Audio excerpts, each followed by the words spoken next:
Hello everyone, welcome to the live classes Sirsa. This is Priyanka ma'am and today we are going to discuss about the next lecture of same chapter, that is the fundamental unit of life. Last lecture में हमने components of cell start किए थे, जिसमें हमने plasma membrane के बारे में एक बार पढ़ा था, सेल वॉल के बारे में पढ़ा था, सेल वॉल हो गया, न्यूक्लियस के बारे में पढ़ा था, साइटोप्लाज्म के बारे में पढ़ा था, है ना, ये सब चीज़ें पढ़ी थी अपन ने. उसके बाद आज का जो हमारा टॉपिक है that is endoplasmic reticulum. This is the first cell organelle that is endoplasmic reticulum. तो हम स्टार्ट करते हैं कि हमने कितने ऑर्गेनेलिस पढ़नी है. Endoplasmic reticulum, Golgi apparatus, lysosome, mitochondria, plastid and vacuole. This is all about all complete chapter. ठीक है, तो आज का जो हमारा लेक्चर रहेगा वो कंप्लीटली बेस्ड किस पे रहेगा, एंडोप्लाज्मिक रेटिकुलम पर. क्लियर है पॉइंट. तो यहाँ पर देखो बेटा, मैंने एक सेल का स्ट्रक्चर ड्रॉ किया है. ये सेल का स्ट्रक्चर है, देखो बेटा ये प्लांट सेल का स्ट्रक्चर है, जिसमें लास्ट में आउटर मेम्ब्रेन कौन सी है, प्लाज्मा मेम्ब्रेन, एनिमल सेल का सॉरी. उसके बाद एक ऑर्गेनेली गोल्गी apparatus है, एक ऑर्गेनेली राइबोसोम है. ये कंप्लीट कंटेंट मटेरियल है, जो फ्लूइडी मटेरियल है, साइटोप्लाज्म, लाइसोसोम. ये कंप्लीट एक एनिमल सेल का डायग्राम है. क्लियर है. तो हम स्टार्ट करते हैं. What is endoplasmic reticulum. What is endoplasmic reticulum. देखो बेटा, हमारे जो सेल का ब्रेन है that is nucleus. Control power of the cell किसके पास है, न्यूक्लियस के पास है. अब न्यूक्लियस ने कमांड किया भी ये चीज़ बननी चाहिए, या वो कोई भी चीज़ बना करके, मतलब कोई भी चीज़ सिक्रीट कर रहा है, बाहर निकाल रहा है, तो वो सबसे पहले किसके पास जाती है, एंडोप्लाज्मिक रेटिकुलम के पास जाती है ना.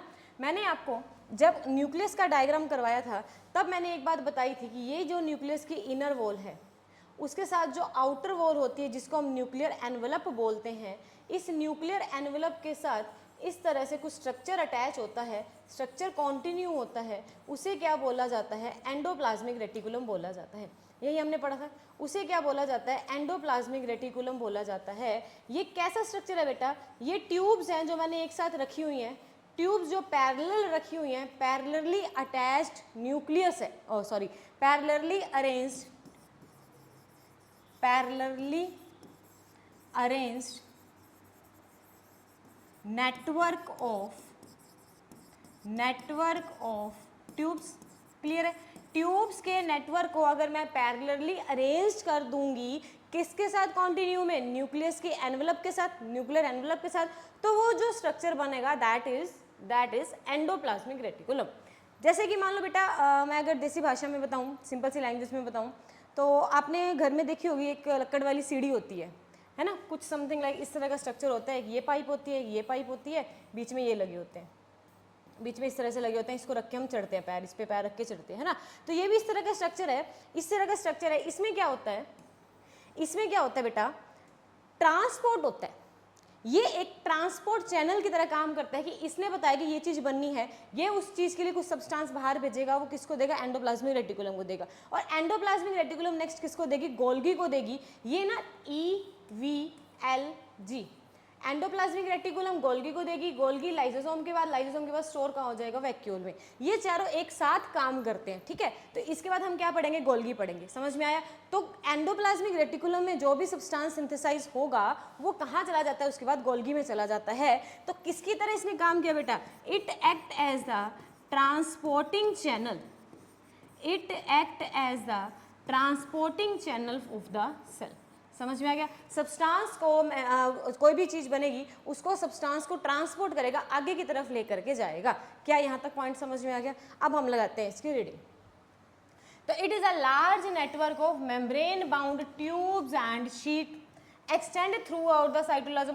पूरे साइटोप्लाज्म में. क्यों, क्योंकि न्यूक्लियस के साथ चल रहा है ना, कॉन्टिन्यूस विद द न्यूक्लियस है ना, तो सारे साइटोप्लाज्म में जाएगा. ओके, इसके दो टाइप होते हैं बेटा, इसके दो टाइप होते हैं. अब हम पढ़ते हैं इसके types of endoplasmic reticulum. Types of ER, types of ER. First is rough endoplasmic, rough endoplasmic reticulum. ठीक है ma'am. Second one is smooth endoplasmic, smooth endoplasmic reticulum. ठीक है, क्लियर है. ठीक है. अब रफ एंडोप्लाज्मिक रेटिकुलम को मैं क्या बोल दूंगी, RER. स्मूथ एंडोप्लाज्मिक रेटिकुलम को मैं क्या बोल दूंगी, SCR. क्लियर है. अब इनका काम क्या होता है, देखो बेटा, इसको मैं बोल रही हूँ रफ एंडोप्लाज्मिक रेटिकुलम, इसको मैं बोल रही हूँ स्मूथ एंडोप्लाज्मिक रेटिकुलम। किसी चीज़ को आप रफ क्यों कहते हैं? मान लो आप कहीं जा रहे हो, ठीक है, तो हमने कहा कि रोड कितनी, जो सड़क है कितनी, रोड कितनी रफ है, मतलब उसमें क्या बहुत सारे खड्डे हैं, बहुत सारे पत्थर पड़े हैं, मतलब अच्छी रोड नहीं है, बहुत खराब रोड है, दैट इज रफ रोड है। और जैसे रफ ड्राइविंग करते हैं, खराब ड्राइविंग कर रहे हैं। और स्मूथ मतलब बिल्कुल स्मूथ है, बिल्कुल साफ सुथरी है, बिल्कुल प्लेन है। इसका मतलब यही हुआ। इसका मतलब है कि अगर एंडोप्लाज्मिक, रफ एंडोप्लाज्मिक का मतलब क्या है कि उसके सरफेस के ऊपर बेटा कुछ इस तरह से ग्रेन्यूल्स प्रेजेंट होते हैं, कुछ इस तरह से ग्रेन्यूल्स प्रेजेंट होते हैं। और बेटा ये ग्रेन्यूल्स किसके होते हैं? राइबोसोम के होते हैं। ये ग्रेन्यूल्स किसके होते हैं? राइबोसोम के होते हैं। And ribosome is the protein factory of the cell. Ribosome is the protein factory of the cell. इसका मतलब रफ एंडोप्लाज्मिक रेटिकुलम भी क्या करेगा? प्रोटीन बनाने का काम करेगा। समझ में आ गया? क्लियर है। अब मैं कह रही हूँ स्मूथ एंडोप्लाज्मिक रेटिकुलम। स्मूथ का मतलब इसके सरफेस पे कुछ भी नहीं होगा, इसके सरफेस पर कुछ भी नहीं होगा। अब मैं यहाँ पर एक तुम्हें ट्विस्ट की बात बताती हूँ। ये मान लो मेरे पास क्या न्यूक्लियर मेम्ब्रेन है। जो स्मूथ एंडोप्लाज्मिक रेटिकुलम होता है ना बेटा, वो इसके साथ कॉन्टिन्यू नहीं होता। वो एंडोप्लाज्मिक रेटिकुलम के इसके न्यूक्लियर एनवेलप के साथ कॉन्टिन्यू नहीं होता, ये अपना अलग से होता है। अब इसके सरफेस के ऊपर कुछ भी नहीं है, इसीलिए इसे क्या बोला जाता है? Smooth endoplasmic reticulum. और एस से ही हम क्या याद रखेंगे? स्मूथ। और एस से हम क्या याद रखेंगे? स्टीरॉइड्स। मतलब कि ये स्टीरॉइड्स बनाने में हेल्प करते हैं। What are steroids? Lipid and fat. These are helps in the formation of lipid and fat. Clear है point? Clear है। हमने क्या पढ़ा?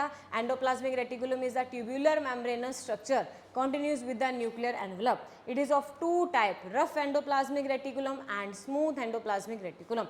Rough is also known as rough endoplasmic reticulum is called as so because its surface contain granular structure that is of ribosome. Therefore, it helps in the protein synthesis in the cell, whereas smooth endoplasmic reticulum is called so because its surface do not contain any granular structure and it helps in the formation of lipid and fat.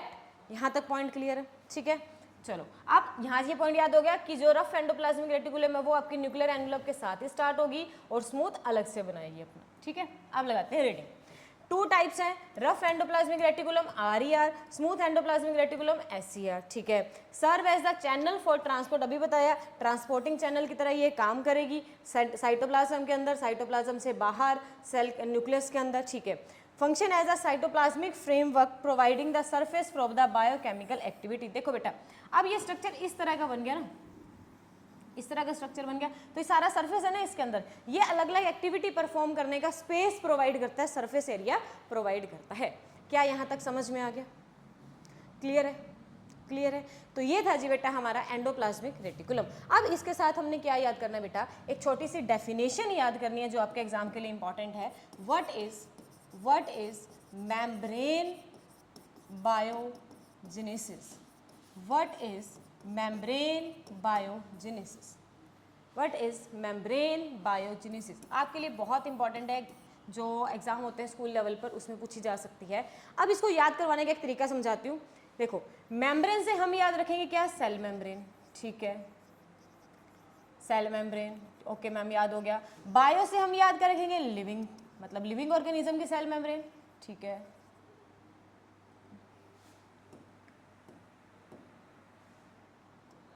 Living organism की cell membrane. Genesis मतलब generate करना, मतलब बनाना। यहाँ तक समझ में आ गया? तो हम क्या समझे? It is the process of formation of cell living membrane. Cell membrane बनाना या मेम्ब्रेन बनाना लिविंग ऑर्गेनिज्म की, हम किस में पढ़ रहे हैं? एंडोप्लाज्मिक रेटिकुलम में, with the help of lipids and proteins. Lipid, fat and protein की हेल्प से क्या बनाना? मेम्ब्रेन बनाना लिविंग ऑर्गेनिज्म की, that is membrane biogenesis. Point clear है? तो this is all about today's lecture. क्या क्या पढ़ा हमने? एंडोप्लाज्मिक रेटिकुलम कॉन्टिन्यूस किसके साथ होती है? न्यूक्लियर एनवलप के साथ होती है। न्यूक्लियस से जो भी सब्सटेंस आएगा वो सबसे पहले कहाँ जाएगा बेटा? एंडोप्लाज्मिक रेटिकुलम में। It act as a transporting channel, तो वो ट्रांसपोर्ट करेगी सब्सटेंस को, आगे भेजेगी। It is of two types, rough endoplasmic reticulum, smooth endoplasmic reticulum. Rough को रफ क्यों कहा जा रहा है? बिकॉज इसके सरफेस पर क्या प्रेजेंट है? ग्रेन्यूल्स प्रेजेंट है, that is of ribosomes and helps in the protein synthesis. ठीक है। और स्मूथ एंडोप्लाज्मिक रेटिकुलम का सरफेस स्मूथ है, इसका मतलब इसके सरफेस पर कुछ भी प्रेजेंट नहीं है। यहाँ तक पॉइंट क्लियर है? ठीक है। तो rough endoplasmic reticulums helps in the protein synthesis of the cell and smooth helps in the steroids, that is the production of lipid and fat. और लिपिड, फैट और प्रोटीन की हेल्प से membrane बनाना, that process is known as membrane biogenesis. ये था जी हमारा complete endoplasmic reticulum. Take care, bye, have a nice day.